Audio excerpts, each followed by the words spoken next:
mbokk internet yi ñu ngi leen di nuyu di leen di dalal ci seen chaîne d'information leader Sénégal 7 TV dem mbégte di def déplacement tey seet si ki nga xamante ne moom mooy Ndiaga Sylla. Ndiaga nekk expert électoral ràññeeku lool ci langue politique bi gannaaw bi nga xamante ne mu ngi def à chaque fois que de besoin des sorties médiatiques di àddu ci fichier électoral beeg yu nu mel. Ndiaga nekk en même temps directeur de cabinet Select nekk en même temps président du dialogue citoyen. Ndiaga laataa ñuy dugg ci waxtaan bi ñu bàyyi la nga nuyoog internet yi lay seetaan.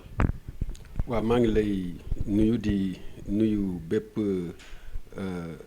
donc internet bu ñuy suivre en ce moment. Alors très bien fi ma bëgg ñu tàmbalee mooy question politique bi gannaaw bi nga xamante ne Ousmane Sonko condamné woon nañ ko radié ko ci li nga xamante ne moom mooy fichier électoral bi mu def recours yóbbu ko ca tribunal d'instance bu Ziguinchor li ñu gis mooy le juge le président du tribunal d'instance notamment en la personne de Sabassi Faye jël na ab ordonnance daal di annuler cette décision de radiation boobu nga xam ne administration bi defoon na ko ordonné également à ce que ñu delloo ko ci fichier électoral mi boobu ba léegi ni gis nañ ne malgré les va-et-vient du camp d'Ousmane Sonko au niveau de la direction générale des élections le 12 octobre ba léegi ni affaire yi mënul antu loolu yëpp yaa ngi koy suivre ban jàngat nga am ci situation boobu. waaw jàngat bi ma si njëkk a am mooy mbetteel bu ma ci am. ndaxte yaakaaroon naa ni bu ñu nekkee ci état de droit loi yi ak décision justice yëpp autorité administrative yi dañ ci war a soumettre au même titre que les citoyens. rawatina nag contentieux bi nga xam ni am na mu nekk un double contentieux. mu nekk à la fois contentieux boo xam ne dafa concerner inscription sur les listes électorales waaye dafa laalaaleeg aussi candidature yi ndaxte fiche de parrainage yi nga xam ne moom la ñu war a joxe te bañal ko Ousmane Sonko dafa nekk un élément du dossier de candidature. Donc ñaari contentieux dafa lié wu mais prétexte bi nga xam ni moom la DGE joxe woon. mooy que ku maanaam nekkul ci fichier électoral bi duñ la jox donc fiche de parrainage. jamono boobu ku nekk joxe na ci sa xalaat man sama position moo doon que ku remplir ñaari formalité yi nga xam ni wax nañ ko waruñu xool ba xam da nga éligible ou pas dañ la ko war a jox mooy nga bépp candidat nga nommer un coordonnateur général. buy gérer mbiru parrainage bi. la ci topp mooy coordonnateur boobu nga nommé moom mu désigner ay délégués régionaux. ñaari formalité yooyu la ñu jàpp ni boo ko matalee war nañ jox fiche de parrainage waaye tey mbir mi évolué na. ndaxte ci diggante bi juge de référé bi dafa jàpp ni que DGE était fondé ku nekkul ci liste bi mu bañ la jox fiche. waaye moom ci boppam.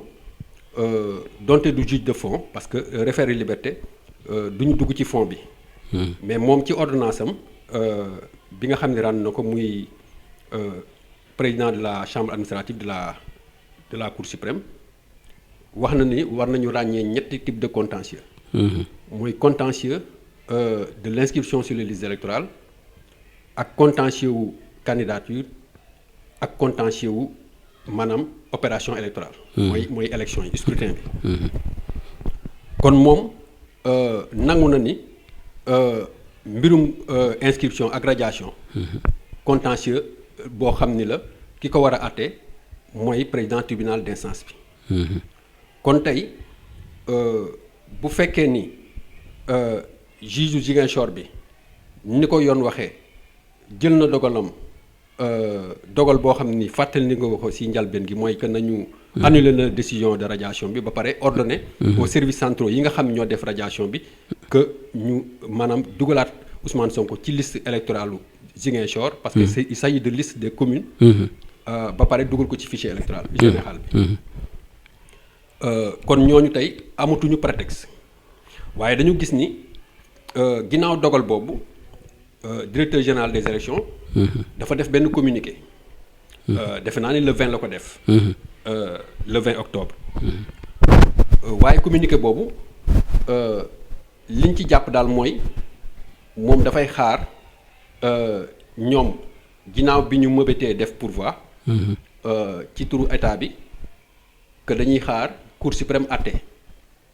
kon mu mel ni moom ci communiqué boobu dafa teg yoon bu bees boo xam ni en tout cas du constitution bi du loi organique sur la Cour. du code électoral bi moo ko wax. ndaxte yoon yi nga xam ni moo nekk ci code électoral bi nekk ci loi organique sur la Cour. li mu wax mooy recours boobu moom mu jàpp ni dafa war a suspensif. pourvoi boobu mu jàpp ni dafa suspensif pourvoi boobu suspensif ndaxte article L47. bu code électoral bi moo ni décision bi nga xam ni maanaam juge jël na ko.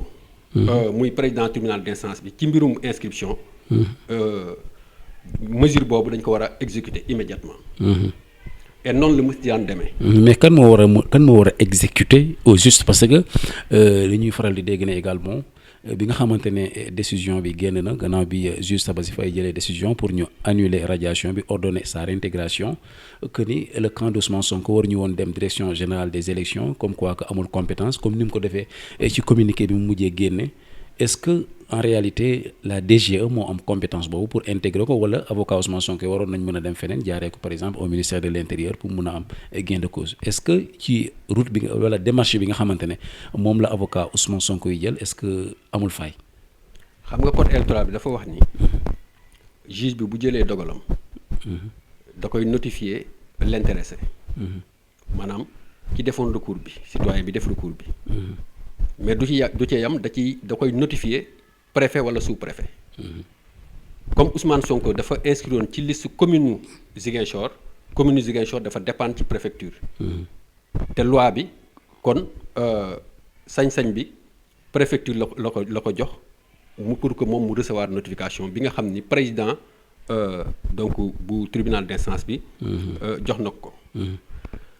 xam nga loolu li ko indi mooy. autorité administrative bi moom moo représenté état bi foofu.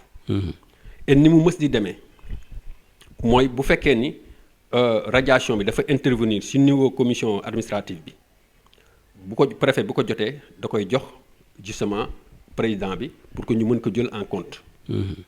mais comme dañu dépassé niveau boobu dépassé aussi deuxième niveau de radiation bi mooy que ginnaaw bu ñu éditer les listes provisoires ba mu delluwaat au niveau des autorités administratives. citoyen bi mën a xool turam gisu ko mu am na sañ-sañ def recours. waaye Ousmane Sonko radiation bi ñu ko radié moom la ñuy tuddee radiation d'office. boo xam dafay intervenir après ñaari phase yooyu yëpp. war a ñëw nag ci phase bi ñuy les services centraux di consolider en fait donc le fichier électoral. loolu ci fàttali ci procédure bu mel noonu ci la ñu radié woon Karim Meïssa Wade. dafa doonoon nag procédure boo xam ni. leerul woon trop ci code bi ndaxte benn disposition muy R43 moo ko doon tëral. wax ni que moment bi ñuy def consolidation fichier bi que services centraux yi mën nañ procéder à des rejets motivés. maanaam rejet benn demande. waaye bu ñu la ko rejeté aussi comme nañ ko defee ci ñaari niveau yu njëkk yi à chaque fois bu ñu décider radier un électeur dañ la ko war a notifier. et boo delloo ci article L41 dani lu dul kaawu décès. électeur bi dafa war a recevoir notification de la décision de radiation intentée à son encontre mooy. radiation bi. définitive gul dañ koy jéem. bala moo mën a définitif dafay fekk juge bi ci boppam maanaam wéyal ko nga dem pourvoi Cour suprême wéyal ko. loolu moo tax autorité administrative bi lañ ko jaarale ci moom waaye soo xoolee décision bi. dafa ordonner aux services centraux ñu delloo ko parce que services centraux yi. au moment de la consultation ñoo ko génne sur ci fichier électoral. mais Ndiaga justement ci services centraux yooyu laa bëgg ñu taxaw parce que gis nañ imbroglio bi ci am tantôt on parle de la DGE gis nañ également gannaaw bi dem nañ ba ci biir les avocats d'Ousmane Sonko saisir la Sénat on parle également du ministère de la Justice du ministère de l'Intérieur au juste kan moo am possibilité wala compétence pour mun a delloo Ousmane Sonko ci fichier électoral bi justement pour mu mun a jot ay fiches de parrainage am parce que ñi ngi ciy lim organes yooyu commencé na bëri Sénat DGE ministère de l'Intérieur ministère de la Justice lan moo war a am au juste. waaw xam nga tey dafa am benn faux débat bu ñu commencé installer depuis 3 jours. mooy ban. ci compétence su DGE ak DAF. ci mbirum delloo nit fichier. Sénégal yàgg na def révision de liste électorale. ñu yàgg def ay opération de radiation. mais question bi musul posé wu. alors je pense que loolu lépp dafa jëm ci li may woowee dilatoire. dilatoire boobu commencé na ci lettre bi nga xam ne njëkk nañ ko bind. ma gis ni direction générale des élections mu am contentieux bu mel nii ñu jël dogal moom mu ñuy xaar mu joxe ay arguments juridiques. yu mën a firndeel moom position bi nga xam ne am na ko. mais communiqué boobu amul benn référence juridique bu ñu ci cité et d'ailleurs mënuñu woon cité benn référence juridique. il a fallu seen deuxième communiqué la ñu cité une référence juridique en rappelant effectivement l'ordonnance bi nga xam ni moom la ñu président chambre administrative bu cour suprême rendre ginnaaw ba Ousmane Sonko ak ay avocats jébbal ko référé liberté. te argument bi nga xam ni moom joxe na ko mooy ci fàttali rek mooy nee nañ ko yow bu la neexee nga bañ a jox fiche koo xam ni nekkul ci liste yi. kon ginnaaw bu ñu demee ba loolu weesu. ba kii war a àtte. ba ni nañ delloo Ousmane Sonko ci liste yi or ki war a delloo Ousmane Sonko ci liste yi moo ko war a jox ay fiches am. tey en matière électorale il faut que ñu xam ni direction générale des élections moom moo am compétence yi. bërki démb def naa benn contribution maa ngi ko titré de la compétence des services centraux en matière de gestion du fichier électoral. Direction générale des élections boo xoolee ci site moom seen site officiel. dañoo wax ni la direction générale des élections assure l'établissement et la gestion des listes électorales. ñu toftal si ni elle assure la tenue du fichier électoral. mais bu njëkk bi dañu la en relation avec la DAF. direction de l'automatisation des fichiers. kon mu mel ni DAF bi nga xam ne dafay gérer yeneen fichiers yu bokkul ak fichier électoral. yoo xam ne moom responsabilité am la. waaye bu dee wàllu élection la. DAF mënul def di dindi tant que lëkkaloowul effectivement ak DGE. te mu mel ni sañ-sañ bi DGE lañ ko jox. donc DGE moom mooy confectionner même maanaam. feuillet yi nga xam ni. moom la ñuy defee en fait donc les opérations de révision. des listes électorales. mooy demande bu ci nekk. tey am na dispositif informatique certes bu ñuy indi depuis qu'on a informatisé le fichier notamment bi ñu indee biométrie. nga xam ni en fait donc DAF day ñëw avec ses machines. waaye donte moom mooy def consolidation bi yépp. waaye da koy def en relation effectivement avec la DGE. et d'ailleurs ñoom ñaar ñëpp. dañu nekk sous l'autorité du ministre de l'Intérieur. kon mu mel ni lii xew. décision la boo xam ni ñoom ñëpp maanaam ministère de l'Intérieur. pour man administration unique la. une et indivisible. kon tey je pense que waxu tappale. yi may dégg. man loolu mënuma ci d'accord. et c'est être naïf. vraiment di tomber ci piège. mais ci waxu tappale est-ce que concrètement DGE mën na jël décision boppam. jox Ousmane Sonko ay fiches wala delloo ko ci fichier yi sans mu collaborer ak ministère de l'intérieur boobu nga wax wala waa DAF est-ce que ça peut se faire. non parce que li ñuy gis mooy un Ayib Daffé qui se déplace qui va s'adresser directement à la DGE bu demee du am gain de cause mu demaat est-ce que DGE am na compétence boobu pour jox ko ay fiches am rek sans mu collaborer ak ñi nga xamante ne ñoom ñooy waa ministère de l'intérieur. non il faut ñu ràññee ñaar. xam nga joxe fiche bi moom. ñoom ñoo concevoir seen fiche. waaw ñoom ñoo ko joxe. DGE. waay léegi nag su fekkee delloo ci fichier électoral bi la. moom bu waxee ni maanaam DAF jot naa fichier maanaam décision ordonnance su président Ziguinchor. nañu delloo Ousmane Sonko ci fichier bi. mais DAF da koy def. et que bul fàtte ni maanaam notification bi préfet jot. ni administration di doxee. da koy jaarale voie hiérarchique. ci gouverneur. gouverneur yóbbu ko ministère. ministère yóbbu ko DGE. et en général tax ci en matière électorale. dañ koy envoyer directement bu ñu ko envoyé wul cabinet dañ koy envoyer directement en fait donc DGE. parce que dafa am loo xam ni il faut que nit ñi comprendre ko mooy en matière électorale donte sañ-sañ bi ministère de l'intérieur lañ ko jox. waaye code électoral bi ci boppam ginnaaw bi mu nee ci article 1er ak article 2 ni ministère de l'intérieur. bon d'ailleurs tax ministère chargé des élections la ñuy wax mais actuellement ministère de l'intérieur moo yor compétence yi. dañu ministère de l'intérieur moom mooy saytu maanaam préparation élection yi ak organisation élection yi. mu toftal ci ni moom mooy gérer aussi le fichier électoral. waaye ci article 3 bi dañu la sañ-sañ yooyu. ñu wax ci article yu njëkk yi. maanaam ci kilifteefu ministre de l'intérieur. léegi les services centraux sont chargés de la mise en œuvre maanaam ñoom ñoo koy doxal. kon dégg ci ni DGE en particulier ak DAF ñoom ñoo koy doxal. te nag bu lu jëm ci wàllu inscription sur les listes électorales. ak radiation d'office ñoom ñoo am compétence bi. et d'ailleurs waa Sénat. bi nga xam ni ña fa nekk yàgg nañ fa. am nañu expérience bi bu ñu fàtte ni président Sénat c'est un magistrat il a été président de la Cour suprême. am na foofu ay anciens gouverneurs yoo xam ni dem nañ ba retraité seen àdduna yëpp ñu xam administration. ak ñoo xam ni depuis ONEL ñoo nga fa. ñoom lettre bi ñu bind. dañ xam nañ ki ñu ko adressé ak lañ ko wax. parce que dañ ni ko moom ak bépp service. justement bu concerné. nañu jël ay dispositions. pour war a mën a matal mais foofu it ñu ne constat bi ñu fa def mooy invite lañ fa wax par rapport ak ni ko ñenn ñi di interpréter ne Sénat dafa ordonné wala dafa jox injonction la DGE pour mu appliquer décision de justice boobu noonu nuance bi ci ne. entre invité ordonnance man li ma jàpp bi ma liiree décision Sénat bi. dama ko qualifier d'injonction courtoise. mais du simple invite comme ñu ko ñenn ñi gisee. non bu ñu xool rek moowu invitation. da ngay xool contenu bi. parce que encore une fois Sénat dafay réunir en assemblée générale.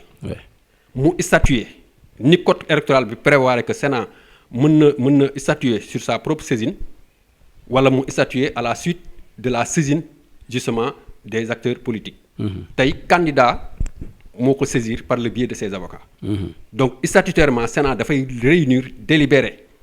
analyser dégg nga ci décision bi dafa xam ni bi mu xoolee constatation yi yëpp yi mu def constatation ñu war a def yëpp. dafa ni ginnaaw. mu am benn disposition. buy teggi loolu. te loolu amul. parce que disposition bi ko doon mën a teggi mooy code électoral bi wax ni recours bi c'est suspensif wala la loi organique sur la cour. ci la wax ni sans maintenant préjudice de décision bi war a ñëw parce que Sénat xam nañ ni effectivement. pourvoi am na. mais pourvoi boobu le temps muy ñëw dañuy war a wéyal justement acte bi nga xam ne président tribunal d'instance bu Ziguinchor wax na ko et loolu moo tax. ci la Sénat sukkandiku ñenn ñi tax ñoo ngi naan Sénat citéwul benn référence juridique. mais Sénat c'est parce que dañu mënul analyser décision bi. kon Sénat li ñu wax lu dëppoo ak yoon la. dañu enjoindre en fait. donc la DGE. donte terme bi invitation lañu jël. mais man dama jàpp ni dañ ko jox injonction. pour que effectivement moom. mu matale effectivement loolu. gis nañ nag ci jour bi. la réaction de la DGE. foofu laa bëggoon dem justement la réaction de la DGE appliqué wul maanaam daal joxul en tout cas une issue positive li nga xamante ne moom mooy communiqué de la Sénat Ayib Daffé demoon na fa ni ki démb également bi mu demee comment dirais-je encore jotul li nga xamante ne moom mooy fiche de parrainage Ousmane Sonko DGE rek daal di ko wax ne on maintient en tout cas nos positions en tout cas notre position bi nga xamante ne fësal nañ ko ci seen communiqué boobu sukkandiku ci ordonnance su chambre administrative Cour suprême bi Ayib Daffé wóññee ko waat gannaaw bi également dugal nañ beneen recours au niveau de la Sénat. beneen saisine sax laay wax au niveau de la Sénat pour Sénat di moins mun a jox injonction la direction de l'autonomisation des fichiers pour mun a wax ak DGE est-ce que démarche boobu mën na indi vraiment une issue positive wala une issue heureuse tout simplement ci li nga xamante ne waa Ousmane Sonko ñu ngi koy mën pour mun a jot seen fiche de parrainage. d'abord benn constat laa njëkk a def. mooy ci forme maanaam réponse su DGE. yaakaar naa ni. Sénat ak sañ-sañ bi ñu ko jox. warul tontoo noonu Sénat. mais ñëpp xam nañ ne administration du doxee noonu. parce que mënoo ñëw kuréel gu mel noonu nga bind ko lettre yow en tant que. autorité administrative. ba pare siiwal lettre bi le même jour.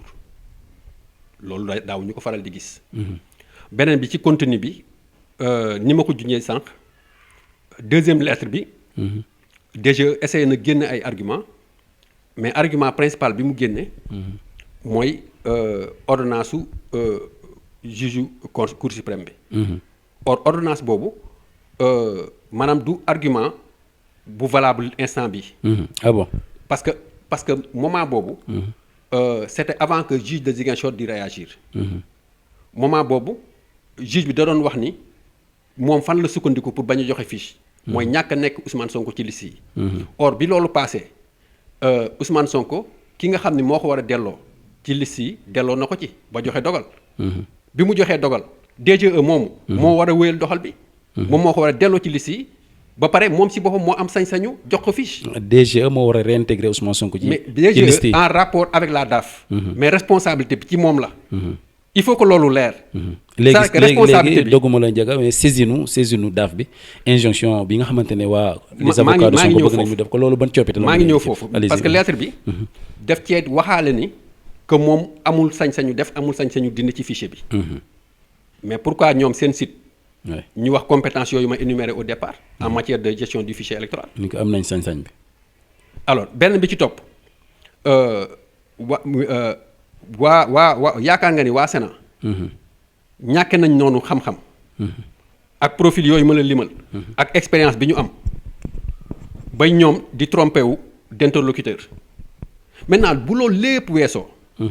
yaakaar nga ni contentieux bi depuis bi mu amee ba léegi directeur général des élections di jël attitude bi. ministère de l'intérieur àdduwu ci. te mooy seen kilifa. kon nga xam ne y a problème. au-delà du ministère de l'intérieur. ki nga xam ne mooy président de la république.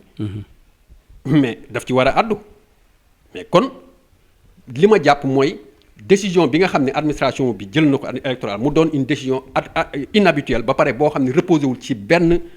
maanaam benn yoon benn loi. loolu je pense que c'est regrettable parce que dafay fragiliser suñu administration électorale. Maintenant pour revenir ci maanaam beneen requête bi nga xam ni. avocats yi Sonko koy def na ko man pour man. c'était même pas nécessaire. jaru ko woon. xamul ndax jaru ko woon. boo liiree décision Sénat bi ñoom seen bopp ci première requête bi ñoo ngi doon rappeler Sénat. pour que mu use de son pouvoir d'injonction et éventuellement de son pouvoir de dessaisissement et de substitution. kon kañ yow wax nga ko. rappelé nga ko au départ ci première requête bi.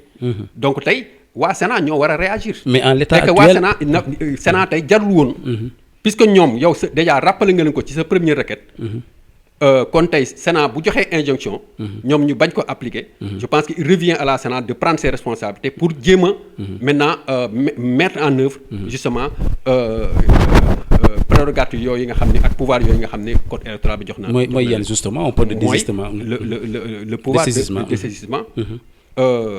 mais avant le pouvoir de dessaisissement il y a le pouvoir de substitution d'action. mooy waa ji li mu war a def. moom. nga def ko ci palaasam. est-ce que c'est possible en l'état soo xoolee dafa ñaari pouvoir dafa lié. parce que en réalité waa ji pour nga substituer wu ci moom da nga koy dessaisir. léegi nag boo ko dessaisiree est-ce que Sénat da koy dessaisir. pour moom def ko ci palaasam ou bien da koy dessaisir moom. pour wax amener keneen beneen maanaam agent bu nekk foofu. pour moom mu def ko loolu moo tax sama texte bi mu mujjee bind.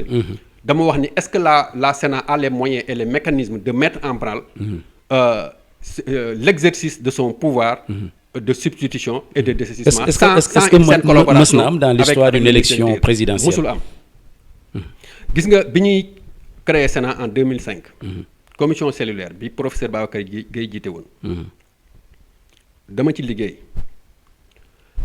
Je me rappelle c'est vrai que on a pu casser la poire en deux parce que à l'époque ñun dañu ñëwoon di exiger une CENI commission électorale nationale indépendante comme ni mu amee woon ci dëkku Afrique yu bëri à la suite des transitions. mais finalement on a dit consensus bi mooy d'accord dañuy créer Sénat. mais avec des pouvoirs renforcés.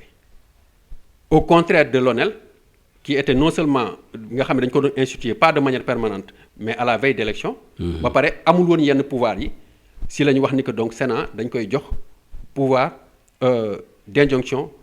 pouvoir de substitution pouvoir de dessaisissement ak même pouvoir de sanction. à l'époque dama leen wax ni pour que ñu mettre en œuvre ces mécanismes là dina jafe surtout pouvoir de sanction bi si laa doon wax ni. day jafe lool nga mën a sanctionner nit koo xam ne nommé woo ko. et d'ailleurs aujourd'hui loolu mooy feeñ donte nag nit ñi tëggee maintenant code bi dañoo wax ni day proposer sanction à l'encontre de l'agent incriminé. kon mu mel ni ku koy sanctionner kon effectivement mooy autorité tutelle bi ñoom ñoo koy war a sanctionner. de la même manière aussi ginnaaw Sénat moom jël ay responsabilités am. li administration électorale war a doxal moom mu doxal ko boppam. au nom de cette disposition encore que foofu dina am problème de droit. mooy ban mooy sañ-sañ bi en matière de préparation et d'organisation des élections ministère de l'Intérieur lañ koy jox. donc man loolu moo tax ma jàpp ni même bu dee am substitution ak dessaisissement. c'est à l'intérieur en fait donc du ministère de l'Intérieur lañ ko war a wute keneen ku koy def. or keneen ko koy def aussi il faut nga am autorité ci moom. et ki am autorité ci moom mooy ministère de l'Intérieur. moo tax en fait suñu système électoral. ak yëpp d'ailleurs. dafa am loo xam ni il faut mu am. mooy il faut mu am mécanisme de collaboration saine et franche. entre les différentes autorités impliquées. tey c'est quand même dommage et regrettable. parce que li ñuy dund nii jamono yi Sénégal gëj na ko dund depuis 30 ans moo tax man dama considérer ni on est en train de vivre un recul démocratique.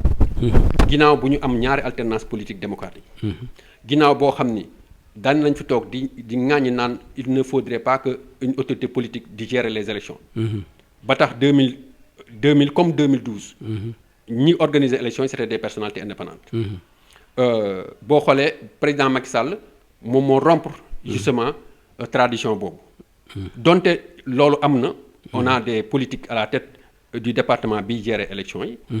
mais kenn daawul dégg ñi ŋàññi administration. mais tey administration man ñëpp yàgg nañu dégg ma leen di tagg. di wax ni on a une administration électorale compétente expérimentée ginnaaw yenn dysfonctionnement rek yoo xam ni amoon na notamment en 2017. wax dëgg yàlla dernière élection yëpp fi am on a réussi effectivement le défi de l'organisation. tey ndax matériel électoral bi da ngay gis ni bu njëkk ba 3 jours avant lañ ko doon yóbbu. ci zone rurale yi mais léegi léegi dem nañ ba 10 jours avant document boobu matériel bi dafay disponible ñu assurer effectivement la sécurité des lieux de vote. def élection boo xam ni vraiment élection jàmm la. élection démocratique la et d'ailleurs wane na ko ci résultats yi. y a pas eu de contestation majeure. yoo xam ni donc amul tax recours en fait donc conseil constitutionnel. très bien donc way woowu ñu amoon. je pense que dañ ko war a préserver. mais du ñu ñëw ba à des échéances aussi décisives. ñuy may bunt di fragiliser administration. boo xam ne effectivement nit ñi dañ mën a douter justement sur sa neutralité. élection bi sax dinañ ci ñëw mais ñu taxaw ci avant dernier point notamment ci mbirum fichier comment dire encore fiche de parrainage yi parce que bokk na ci clause yi nga xamante ne avocat Ousmane Sonko yi dugal nañ ko ci requête bi ñu mujjee fësal démb ni que rek la Sénat pour mu mën a saisir le conseil constitutionnel ndax le conseil constitutionnel mën a tenir compte ci délai collecte de parrainage bi nga xamante ne lancé nañ ko depuis le 29 septembre tout ça est-ce que Sénat am na compétence boobu mën a saisir le conseil constitutionnel ba conseil constitutionnel xoolaat mbir mi xool ne fii nii irrégularité am na ci wala comment dirais-je encore privilégié ñi bàyyi ñëla et tout ça est-ce que compétence Sénat la exactement. waaw xam nga tey bi ñuy fàttaliku bi ma ciy njëkk a àddu dama ni c'est un double contentieux à la fois sur les inscriptions et sur les candidatures. Or c'est le conseil constitutionnel qui est compétent ce conseil constitutionnel moo am sañ-sañu gérer contentieux élection présidentielle. Conseil constitutionnel mooy recevoir les candidatures mooy valider candidature yi traiter contentieux proclamer les résultats définitifs. loolu moo tax man dès le départ dama leen wax ni ça aurait été intéressant que ñu saisir le conseil constitutionnel. avocat Sonko pas di ko jaarale ci Sénat. mais les avocats de Sonko war nañu mën a saisir conseil constitutionnel pourquoi. parce que man dama xool. ci mais est-ce que am nañ droit mbir moo xam ne yegg seegul ci conseil constitutionnel parce que ñu ngi xaar ñu yóbbu dossier yi mu war ko càmbar dossier parrainage mais comme mbir mi yegg seegul foofu est-ce que mën nañ tëb Sénat. loolu laay analyser les services centraux des suspects ci conseil constitutionnel xam nga tey gis nga mbiru élection. droit électoral fi muy gën a sukkandiku mooy jurisprudence. maintenant au-delà de la jurisprudence dafa doon droit boo xam ne dafa boole droit yu bëri. droit administratif droit constitutionnel droit pénal droit de la famille droit de l'homme même mën na dafa wax droit fiscal. parce que tey am na question bu fi posé wu. mooy la question effectivement de amende bi nga xam ne amende nañ ko ñoom Karim Wade. est-ce que justement du leen empêcher. ñu am justement quitus fiscal yu mel noonu. bref c'est juste pour dire que bu ñu xoolee France d'abord ñoom dañu régler problème boobu. Parce que en France les actes préparatoires à l'élection présidentielle le juge conseil constitutionnel dafa am compétence pour statuer si. te tey mbirum parrainage bi ministre bi moo jël arrêté. c'est un acte préparatoire. Gis nga révision des listes électorales comme décret bi justement fixer la date des élections yooyu yëpp c'est des actes préparatoires. C'est vrai que fii de manière express prévoiruñu ko. Mais en France bu doon conseil constitutionnel français la. Juge bi ci li jurisprudence bi wane mooy danaan lii de du compétence prématurée. Ndaxte parrainage bi c'est un élément du dossier de candidature. Or parrainage bi pour nga mën ko wuti loi bi moo ni ministre de l'intérieur mooy jël arrêté. 150 jours avant la date du scrutin. Pour fixer modèle bi ba pare wax lim bi nga xam ni moom lañ lay laaj. Donc ci ngay sukkandiku tey modèle boobu ministère de l'intérieur moo koy joxe. Donc dès lors que ministre bi bañ ko jox benn candidat déclaré. kon déjà mu ngi koy empêcher moom. justement mu nekk candidat. dafa mel ni kon dafa empiéter sur une compétence du conseil constitutionnel. loolu moo taxoon man dès les premiers jours dama suggéré woon que ñoom ñu jéem a saisir le conseil constitutionnel. Mais dans tous les cas. Ce serait justement intéressant pour amener le conseil à statuer en disant que est-ce qu'il s'agit d'un contentieux prématuré. Ou bien est-ce que effectivement moom am na compétence pour justement donc juger de cette affaire, d'autant plus d'ailleurs que la question du parrainage ne peut pas être détachée justement de la candidature. Alors gis nañ également li xew au niveau de la cour de justice de la CEDEAO yëf yi en tout cas tàmbali woon na ci semaine bi li ñu gis mooy l'agence judiciaire de l'État du récuser les avocats de la défense en la personne de Saïd Larifou ak ki nga xamante ne moom mooy maître Juan Branco récusation boobu à la surprise générale ou presque ban jàngat nga ci am. Waaw récusation bi kañ Ziguinchor la tàmbalee. Pour la première fois l'agence judiciaire de l'État di récuser juge. dañu dem ba ci biir xam ni daanu nañu béy wéy na muus moo tax ñu tegg seen tànk. beneen bi ci des mooy foofu aussi dañ ko def pour yeexal jël parce que en vérité. Et c'est ça que je trouve désolant. Parce que acharnement bi ñuy def contre l'exercice d'un droit de vote qui est un droit fondamental. bu citoyen bi am. loolu aussi dama jàpp ni c'est inédit. ni ñu récuser juge c'est inédit fii. fële tax dañ ko def pour question de stratégie. mais foofu tamit gis nañ non fële li tax ñu def ko. L'enjeu c'est quoi. L'enjeu c'est d'amener la Cour suprême à statuer avant la Cour de justice de la CEDEAO. L'enjeu aujourd'hui et loolu moom moo feeñ et en substance booy analyser ñaari lettre DGE yi. mooy que ñoom. Cour suprême la ñu bëgg a xaar mu àtte. Mais loolu moo indi renvoi bi justement te gis nañ kenn ci ñoom maître Ciré Clédor Ly di wax le président de la cour de justice de la CEDEAO que bu mu renvoyer le procès audience bi parce que bu ko renvoyer cela signifierait que il y aura une élimination définitive de la présidentielle et c'est-à-dire que renvoi boobu stratégie boobu nga tudd sànq dafay am impact bu négatif ci temps de collecte de parrainage bi nga xamante ne c'est certain parce que collecte parrainage bi 75 jours la. déjà dépassé nañ 30 jours yi. Donc daanaka semaine bii di ñëw rek ñu dugg ci moitié bi. te parrainage bi c'est pas aisé. donte ñoom am nañ possibilité dem wuti parrainage citoyen mais loi bi daf la may nga opter pour bu la neex.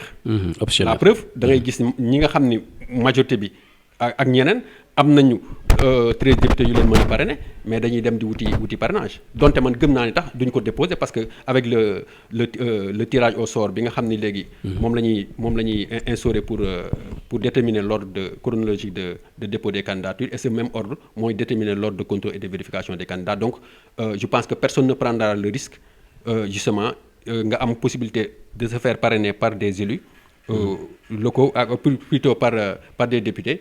ak ay président conseil départemental ak maire ba pare ngay dem di opter justement lu aléatoire comme le tirage au sort ngay opter effectivement pour le tirage plutôt pour le parrainage des citoyens. Tant plus d'ailleurs que justement ordre de passage boobu c'est tellement déterminant puisque en cas de doublon dañuy valider parrainage bi ci njëkk a déposé invalider ko ci beneen liste bi. Je pense que bële passé en 2019. ñu ci bëri doublon externe yi boo xam ne d'ailleurs kenn mënu ci am maîtrise. mën nga tey disposer parce que y a des informaticiens yu créé seeni système seeni logiciel yoo xam ni ça permet effectivement nga def sa contrôle interne génne les def dédoublonnage interne. mais amoo benn moyen que effectivement que sa électeur bii la parrainel que moom parrainé na keneen. alors en l'état lan mooy risque bi parce que gis nañ ne li ngay wax ni ça s'avère compliqué pour ñi nga xamante ne ils se sont lassés à temps ci collecte de parrainage bi am candidat boo xam ne Ousmane Sonko parce que puisque c'est de lui qu'il s'agit jotagul ay parrainage am bay dem ci parrainage optionnel yi moo xam parrainage des élus d'exécutifs territoriaux yi wala parrainage citoyen tout simplement lan mooy risque bi nga xamante ne mu ngi koy encourir sur cette course-là contre le temps. parce que loolu déjà li mu njëkk a firndeel mooy la violation d'un droit fondamental beneen bi mooy rupture d'égalité entre les candidats et c'est un principe boo xam ni code électoral bi da ko wéyal même en période de campagne électorale dañuy fexe ba garantir l'équité et l'égalité entre les candidats. mais tey le fait que nga bloqué benn candidat. alors que tey même bu fekkoon ni en fait recours bi dafa suspensif. warul woon a tere ñu jox Ousmane Sonko fiche de parrainage am en se disant que effectivement buñ ko joxul maanaam dañ ko day am rupture d'égalité parce que ñeneen ñi jiitu nañ ko. ci seen collecte de parrainage. mais au final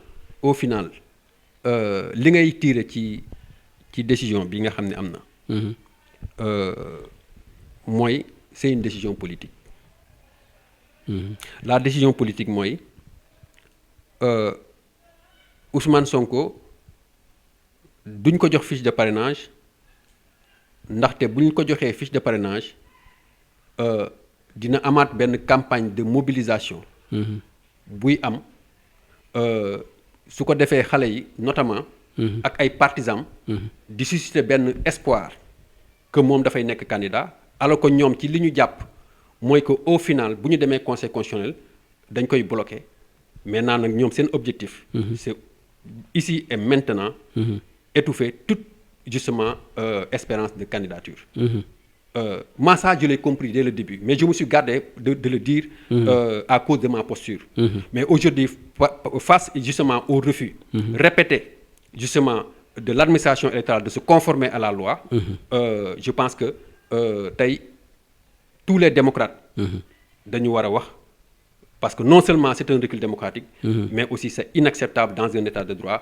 Que les autorités bañ a soumettre effectivement à la loi et à la décision en fait donc de justice. Très bien, une dernière question parce que on est à 3-4 mois comme ça de la présidentielle gis nañ ñenn ci candidat yi ku ci mel ni Boubacar Camara par exemple di proposer ay solutions allant dans le sens du report d'un report de l'élection présidentielle est-ce que concrètement lu ñu war a mën a envisager la ou bien dañ ko war a teg ci suuf. waaw xam nga report élection moom bala nga ko mën a proposer dafay fekk mu am situation bu doy waar ay obstacles majeurs. yu am pour que ñu mën a organiser élection. wala la li ñuy woowee cas de force majeure.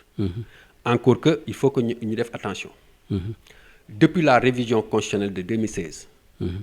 tey on ne peut pas reporter les élections sans violer la constitution. lan mooy doon violation bi dans ce cas. parce que dañuy wax ni que ci clause d'éternité bi constitution bi kenn mënatul laal disposition yi jëm ci maanaam durée du mandat ak justement nombre de mandats. te tey boo reporter élection déjà. donc kon violer nga en fait cette disposition constitutionnelle biñ ni. kenn mënatu ko laal. moo tax il faut qu'on fasse que les gens fassent très attention ci loolu. et que man dama jàpp ni tey Sénégal. tolloon nañ situation yu gën a doy waar 2012. Certains même doon nañ ko préconiser. Man il m'est arrivé en 2017 pour les élections législatives. J'avais préconisé un report parce que et l'histoire m'a donné raison parce que ça fait partie des élections aussi yu catastrophiques. Parce que si lañ def refonte fichier électoral bi ñu réussir le défi de l'enrôlement. En enregistrant pratiquement près de 6 millions d'électeurs, mais malheureusement la production et la diffusion des cartes n'a pas suivi. Et pire encore, il y avait près de 2 millions de Sénégalais yoo xam ni en réalité produit ñu seen carte. ak aussi nombre bu toll noonu boo xam ne jotuñu produit nañ seen carte jotuñu ko donc bi ñuy dem élection bi pratiquement le tiers des électeurs jotuñu seen carte moo justifié woon d'ailleurs la saisine du conseil constitutionnel par le président de la République pour avis pour que ñu mën a simplifier effectivement le vote en présentant effectivement pas la carte d'identité ak carte d'électeur bi mais ñu produire benn document boo xam ne en fait donc DAF moo ko doon édité ci laa xamoon ni man avant que ñu yegg si foofu ma xam ni effectivement que tey bu ñu naree dem ci élection yi ci conditions yi dina jafe mais malheureusement les gens ne m'ont pas suivi et l'histoire m'a donné raison et d'ailleurs dama gëm ni à l'époque bu fekkoon ni par exemple l'opposition accepté woon na loolu nit ñi jot seen carte c'est sûr que en réalité la majorité présidentielle du woon gagner Dakar très bien Ndiaga xam naa temps bi ñu amoon jeex na ñu bàyyi nga tàggatoo ak internet yi lay seetaan jamono jii nii waaw je pense que tey Sénégal li muy dund ginnaaw bi ñu ko naqarloo situation bi dañuy ñaan rek ñu ñëwaat ci dal ñu ànd ak sérénité xam ni élection yi lu mu gën a jege tension mënul ñàkk waaye ñu xam ni que Sénégal état de droit la ku ci nekk muy citoyen bi muy parti politique bi di coalition de parti bi di entité indépendante bi ku ci nekk ñu jox la sa àq ak sa yelleef bu ñu demee ba cëppaandaw ga ñu garantir en fait la tenue d'un processus électoral intègre boo xam ni dinañ fexe ba élections yi nekk des élections crédibles et transparentes ñi ci war a bokk ci ñu bàyyi askan wi parce que dans une démocratie dafa am lu am solo mooy askan wi ñoo yor baat bi te à travers ay élections yu démocratique lañ leen di jox seen baat ñoom ñooy tànn ku leen neex ni ñuy tànne woon Macky Sall mu ñëw fi à la surprise de tout le monde tànne ko woon Ablaye Wade en 2000 ëllëg aussi comme président Macky Sall nee na bokkul donc moom aussi cëram la mu gën a yokk passeefam pour que effectivement garantir véritablement parce que mooy président ba léegi ministre de l'Intérieur ak ñenn ñëpp ci moom lañ dépendre pour que moom effectivement mu siffler la fin de la récréation pour que ñu jublu ci effectivement élection yi doon élection jàmm élection wu dal bu ñu paree nag lépp loo xam ni réforme la ci suñu modèle de gestion démocratique ñu def ko parce que tey rëq-rëq yi am wane na ni effectivement suñu modèle bi nga xam ne am nañ ko muy le modèle mixte moo ngi commencé atteindre ay limitam d'ailleurs ci perspective yooyu tax man jamono yi passé yëpp depuis 2 ans maa ngi proposé naan il faut que même bu ñu amul commission électorale nationale indépendante mais ñu fexe ba nga xam ne direction bu mel ni direction générale des élections la ñu gën dégager ko de la tutelle du ministère de l'Intérieur comme ça mu nekk bras technique justement de l'organe de contrôle et de supervision donc des élections muy Sénat. Très bien, solution la proposition la Ndiaga di la santé également di la gërëm ci entretien bi ñu yombal nii di fàttali ni ay tu es un expert électoral bu ràññeeku lool ci langue politique bi nekk président du dialogue citoyen nekk en même temps directeur de cabinet Select mbokk yi ñu leen di jox dig daje ci beneen entretien spécial fii ci Sénégal 7 jaa ngeen jëf.